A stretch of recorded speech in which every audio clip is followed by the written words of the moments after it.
One of the skills we're going to need is to take the name of a monomer, so a chemical that we use to make a plastic or a polymer, and show its structural formula, so draw it. That could be an alkene or an alkyne. So what I'm going to do here can apply to alkenes and alkynes, except that alkynes don't have cis-trans isomerism or geometric isomerism. So you can use this idea in two ways, for two functional groups, the two that are possible for making polymers, which is what our assessment is on. So the first thing that I do when I am drawing an alkene or an alkyne, it's given away in the name what it is. So the fact that it is an ene means I'm going to put a carbon-carbon double bond in like that.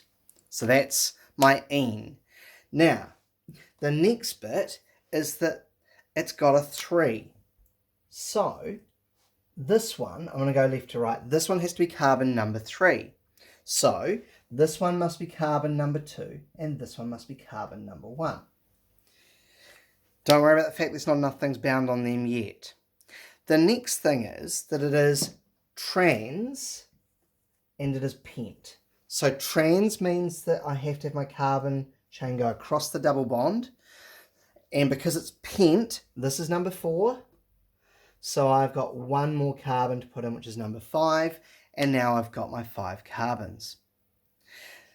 That means that I have got to put in some different bonds so that every carbon has got 4 chemical bonds on it.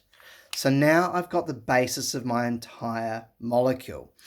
Now I can put the methyl group in. It says there that it is 2-methyl. So I find the number 2 carbon, and it doesn't matter if it's on the top or the bottom. And I put CH3, because remember meth is 1 carbon, so it's a 1 carbon side chain. Then, after I've done this, I can fill in everything else as hydrogen, making sure that each carbon has got 4 chemical bonds coming off it.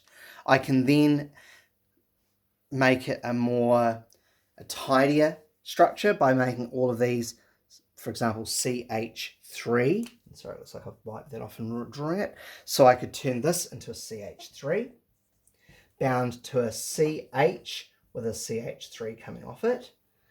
That C is still there. We want to show the double bond in its full detail. You'll notice I haven't changed this bit at all. And then I can summarize this as CH3.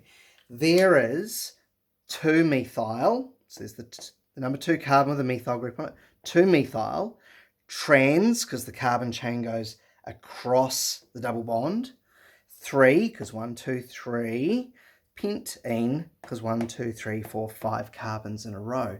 So the process is you'd actually draw them back to front.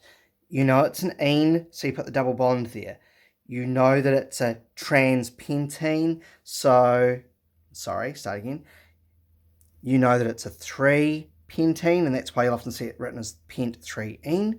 So you make sure that that's the number 3 carbon. It's pent, so you go 1, 2, 3, 4, 5. It's trans, you make sure it goes across the double bond. So good to work with pencil in case you accidentally put it there. So you can put it back down there. And then finally, now you've numbered your carbons, find where the side chain goes. It's 2-methyl, 1, 2 is my carbon, there it is. Next step is to condense it a little bit, but still show the double bond area expanded so that it shows the trans isomerism.